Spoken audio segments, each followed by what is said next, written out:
Welcome to the funnel effect. आज हम react की दुनिया में गोता लगा रहे हैं और एक काफ़ी दिलचस्प हुक पर बात करेंगे, यूज फॉर्म स्टेटस। हमारे पास जो जानकारी है वो सीधे रिएक्ट की ऑफिशियल डॉक्यूमेंटेशन से है और इसका मतलब मुख्य काम है फॉर्म सबमिशन के दौरान क्या चल रहा है इसका स्टेटस देना। आप सोचिए, वेब पर फॉर्म्स कितने कॉमन हैं, मतलब लॉगिन से लेकर सर्च बार, कॉन्टैक्ट फॉर्म्स हर जगह। और यूज़र जब वो सबमिट बटन दबाता है तो पीछे क्या हो रहा है ये बताना, ये फीडबैक देना एक अच्छे यूज़र एक्सपीरियंस के लिए बहुत ज़रूरी है। तो यहीं पर यूज फॉर्म स्टेटस काम आता है। चलिए इस पर थोड़ी गहराई से चर्चा करते हैं। तो डॉक्यूमेंटेशन के हिसाब से शुरू करते हैं। ये यूज फॉर्म स्टेटस हुक आखिर है क्या? इसका मतलब कोर आइडिया क्या है? सिंटैक्स तो काफ़ी सीधा लगता है, const pending data method action is equals to use form status. ये सब क्या है? बिल्कुल।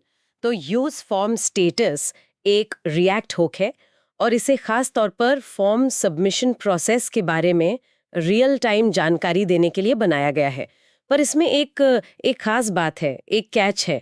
ये जानकारी सिर्फ उन कंपोनेंट्स को मिलती है जो उस स्पेसिफिक फॉर्म के अंदर रेंडर हो रहे हों। इसका सबसे बड़ा फायदा मतलब एडवांटेज ये है कि आपको वो मैनुअल स्टेट मैनेजमेंट या प्रॉप्स को नीचे पास करते जाना, उस सब झंझट से काफ़ी हद तक मुक्ति मिल जाती है।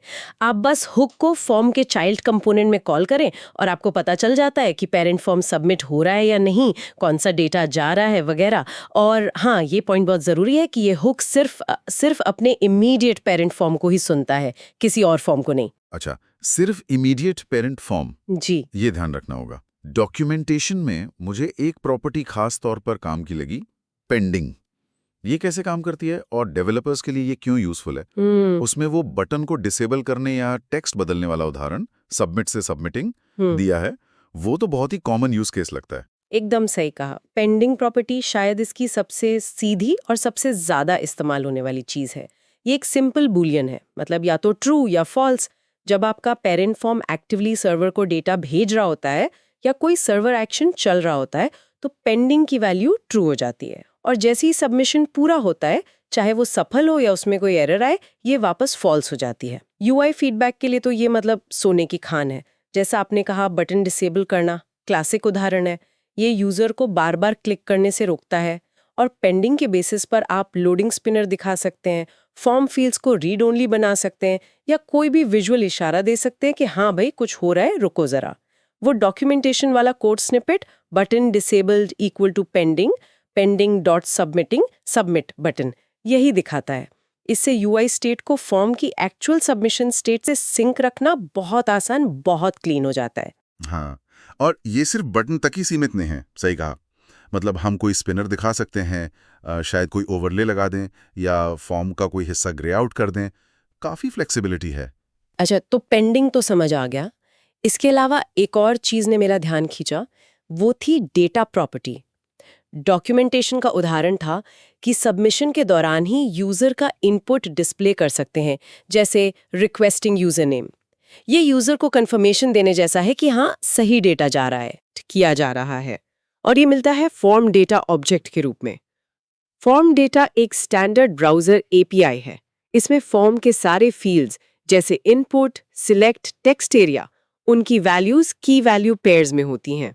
डॉक्यूमेंटेशन वाला उदाहरण requesting this data dot gate user name यही दिखाता है कि आप पेंडिंग स्टेट के दौरान इस डेटा ऑब्जेक्ट को यूज करके यूजर को पर्सनलाइज्ड फीडबैक कैसे दे सकते हैं।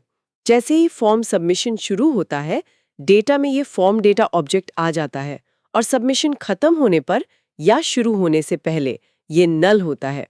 तो ये ऑप्टिमिस्टिक यूआई अपडेट्स या टेम्पररी कॉन्फर्मेशंस के लिए बहुत हैंडी है। सोचिए, कमेंट फॉर्म में सबमिट करते ही फौरन दिखाना पोस्टिंग योर कमेंट, ये डेटा प्रॉपर्टी से आराम से हो सकता है। ये फॉर्म डेटा ऑब्जेक्ट तो काफ़ी पावरफुल लगता है। इसमें फॉर्म के सारे फील्ड्स अपने आप आ जाते हैं, मतलब जिनके नेम एट्रीब्यूट दिए हों। और क्या डेटा के अलावा भी कुछ और जानकारी मिलती है इस हुक से? हाँ, फॉर्म डेटा ऑब्जेक्ट में फॉर्म के सभी named fields input name equals to field name वाले ऑटोमेटिकली आ जाते हैं। आप data dot get field name से किसी खास फील्ड की वैल्यू निकाल सकते हैं या data.getAll फील्ड नेम से मल्टीपल वैल्यूज ले सकते हैं, जैसे चेक बॉक्सेस के केस में, या data.has फील्ड नेम से चेक कर सकते हैं कि फील्ड है भी या नहीं। और हाँ, यूज फॉर्म स्टेटस से जो स्टेटस ऑब्जेक्ट मिलता है उसमें पेंडिंग और डेटा के अलावा 2 और प्रॉपर्टीज भी होती हैं, मेथड और एक्शन। अच्छा, मेथड और एक्शन ये क्या बताते हैं और ये कहाँ काम आ सकते हैं? मेथड प्रॉपर्टी बताती है कि फॉर्म किस HTTP मेथड से सबमिट हो रहा है। ये या तो गेट होगा या पोस्ट। HTML फॉर्म्स डिफ़ॉल्ट रूप से गेट यूज़ करते हैं, पर सेंसिटिव डेटा या जब स्टेट बदलनी हो तो हम फॉर्म मेथड पोस्ट यूज़ करते हैं। यूज़ फॉर्म स्टेटस आपको ये मेथड डायनामिकली जानने देता है। हो सकता है ये बहुत कॉमन यूज केस न हो, पर सोचिए आप एक जेनेरिक स्टेटस कंपोनेंट बना रहे हैं जो गेट सबमिशन पर शायद अलग बिहेव करे और पोस्ट पे अलग। दूसरी प्रॉपर्टी है एक्शन। ये उस फंक्शन का रेफरेंस होती है जो आपने फॉर्म के एक्शन प्रॉप में पास किया है। आजकल रिएक्ट में खासकर सर्वर एक्शंस के साथ फॉर्म सबमिशन का लॉजिक सर्वर साइड फंक्शन में रखना आम हो गया है, और वो फंक्शन आप सीधे form action is equals to server action function में पास करते हैं।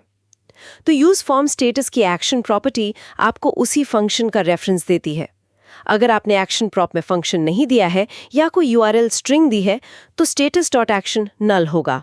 ये एक्शन प्रॉपर्टी एडवांस सिनेरियोज में काम आ सकती है, शायद डिबगिंग के लिए या ये देखने के लिए कि कौन सा एक्शन ट्रिगर हुआ है अगर आपका status component multi action form में यूज हो रहा हो।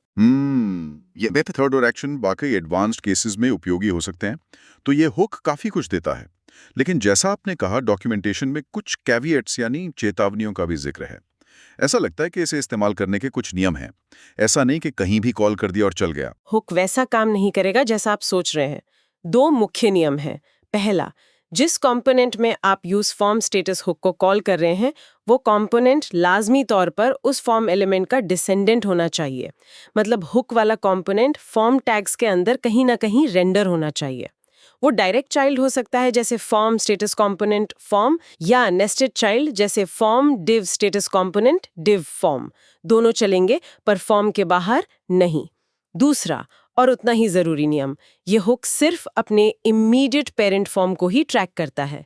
इसका मतलब है कि अगर नेस्टिंग है जैसे form component A form component B using hook, form component A form, तो कंपोनेंट B यूजिंग हुक अंदर वाले फॉर्म का नहीं बल्कि बाहर वाले टॉप लेवल वाले फॉर्म का स्टेटस बताएगा। ये एक डिजाइन चॉइस है और डॉक्यूमेंटेशन में एक पिटफॉल यानी संभावित गलती का उदाहरण भी है। अगर आप यूज फॉर्म स्टेटस हुक को उसी कंपोनेंट में कॉल करते हैं जहां फॉर्म एलिमेंट भी है तो पेंडिंग स्टेटस कभी ट्रू नहीं होगा। हुक को हमेशा फॉर्म के अंदर रेंडर होने वाले एक अलग चाइल्ड कंपोनेंट में रखना है। सही स्ट्रक्चर है form my component using the hook form, न कि my component using hook and containing form. ये स्ट्रक्चर वाला पॉइंट सच में ध्यान देने वाला है। मतलब कंपोनेंट हायरार्की सही से प्लान करनी होगी। तो अगर ये हुक काम नहीं कर रहा, मान लीजिए पेंडिंग हमेशा फॉल्स रह रहा है, तो सबसे पहली चीज यही नेस्टिंग चेक करनी चाहिए। सही? एग्जैक्टली, बिल्कुल। डॉक्यूमेंटेशन का ट्रबल शूटिंग सेक्शन भी इसी बात पर जोर देता है। अगर status.pending उम्मीद के मुताबिक ट्रू नहीं हो रहा तो 99% चांस है कि कंपोनेंट की प्लेसमेंट गलत है। या तो कंपोनेंट फॉर्म के बाहर है या उसी कंपोनेंट में है जहां फॉर्म डिफाइन हुआ है। कंपोनेंट ट्री स्ट्रक्चर को दोबारा देखना ही पहला डीबगिंग स्टेप होना चाहिए। वो पैटर्न याद रखना है, form child component with hook form. ठीक है, ये स्ट्रक्चर और प्लेसमेंट रूल समझ आ गए।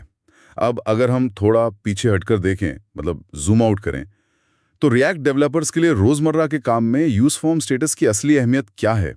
ये क्या आसान बनाता है? देखिए, वेब डेवलपमेंट में फॉर्म्स बनाना और हैंडल करना एक बहुत ही फंडामेंटल काम है।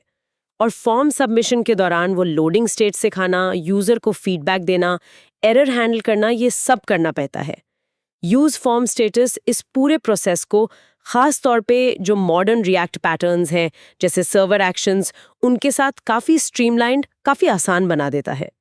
इसके बिना डेवलपर्स को क्या करना पड़ता था? आमतौर पर यूज स्टेट का इस्तेमाल करके कोई इस सबमिटिंग या लोडिंग जैसा फ्लैग मैनेज करना पड़ता था। फॉर्म सबमिट होने पर उसे ट्रू करो, API कॉल या एक्शन पूरा होने पर फॉल्स करो। एरर हैंडलिंग का लॉजिक अलग से लिखो, और अगर सबमिशन के दौरान सबमिटेड डेटा दिखाना है, जैसे वो यूजर नेम वाला उदाहरण, तो उस डेटा को भी स्टेट में रखो या प्रॉप्स के जरिए नीचे भेजो। ये सब काफी बॉयलर प्लेट कोड बन जाता था, खासकर कॉम्प्लेक्स फॉर्म्स में। हम सब ने वो कंपोनेंट बनाया है जहां 5 यूज स्टेट सिर्फ फॉर्म की स्टेट ट्रैक कर रहे होते हैं। यूज फॉर्म स्टेटस इस सारी स्टेट मैनेजमेंट और स्टेटस इंफॉर्मेशन एक्सेस को फॉर्म के स्ट्रक्चर के अंदर ही सेंट्रलाइज कर देता है। ये रिएक्ट के कंपोनेंट मॉडल के साथ बहुत खूबसूरती से फिट बैठता है। आपको बस हुक को फॉर्म के चाइल्ड कंपोनेंट में यूज करना है और आपको पेंडिंग स्टेटस, डेटा और मेथड एक्शन भी सीधे मिल जाते हैं। मैनुअल स्टेट मैनेजमेंट की जरूरत नहीं। ये यूआई फीडबैक को फॉर्म के लाइफ साइकिल से सीधे जोड़ता है। इससे कोड ज्यादा डेक्लरेटिव बनता है, पढ़ने में आसान और मेंटेन करने में भी आसान। ये रिएक्ट टीम का एक तरह से फॉर्म हैंडलिंग को सिंप्लीफाई करने का प्रयास है, खासकर सर्वर सेंट्रिक अप्रोचेस के कॉन्टेक्स्ट में। ऐसा लगता है ये हुक खासतौर पर सर्वर एक्शंस के साथ इस्तेमाल के लिए डिजाइन किया गया है, जहां फॉर्म का लॉजिक सर्वर पर रहता है और क्लाइंट को बस स्टेटस जानना होता है ताकि यूआई अपडेट कर सके। ये वाकई में कोड क्लीन रखने और वो जो फालतू का कोड लिखना पड़ता है उसे कम करने में काफी मदद कर सकता है। मैनुअल स्टेट मैनेजमेंट से छुटकारा मिलना ही एक बड़ी जीत है। तो कुल मिलाकर यूज फॉर्म स्टेटस एक फोकस टूल है जो फॉर्म सबमिशन यूआई स्टेट्स को हैंडल करने का एक डिक्लेरेटिव तरीका देता है। बिल्कुल, ये पेंडिंग स्टेटस, सबमिट हो रहा डेटा, मेथड और एक्शन जैसी जरूरी जानकारी देता है। लेकिन इसकी की लिमिटेशन या कहें डिजाइन कंस्ट्रेंट यही है कि ये सिर्फ अपने इमीडिएट पेरेंट फॉर्म के कॉन्टेक्स्ट में काम करता है और कंपोनेंट का फॉर्म के अंदर सही जगह पर नेस्टेड होना जरूरी है। ये एक कॉमन डेवलपमेंट पैटर्न को स्टैंडर्डाइज और सिंप्लीफाई करता है। इससे डेवलपर्स का फोकस बिजनेस लॉजिक पर ज्यादा रह सकता है, बजाय यूआई स्टेट की प्लम्बिंग है। और अंत में इससे बेहतर यूजर एक्सपीरियंस वाले फॉर्म्स बनाना आसान हो जाता है, क्योंकि रेलेवेंट फीडबैक देना बहुत आसान हो जाता है। ठीक है, ये सब काफी क्लियर हो गया। अब जाते जाते यहाँ एक विचार है सोचने के लिए। हमने समझा कि use form status UI status को पेरेंट फॉर्म के एक्शन से जोड़ता है और सिर्फ इमीडिएट पेरेंट को ही ट्रैक करता है। ये लिमिटेशन कॉम्प्लेक्स यूआई डिजाइन को कैसे प्रभावित कर सकती है? उन सिनेरियोज के बारे में सोचिए जहां एक ही पेज पर कई सारे इंडिपेंडेंट फॉर्म्स हों, या एक बहुत बड़ा फॉर्म हो जिसके अलग अलग सेक्शंस हो और शायद हर सेक्शन का अपना सबमिट बटन और स्टेटस हो।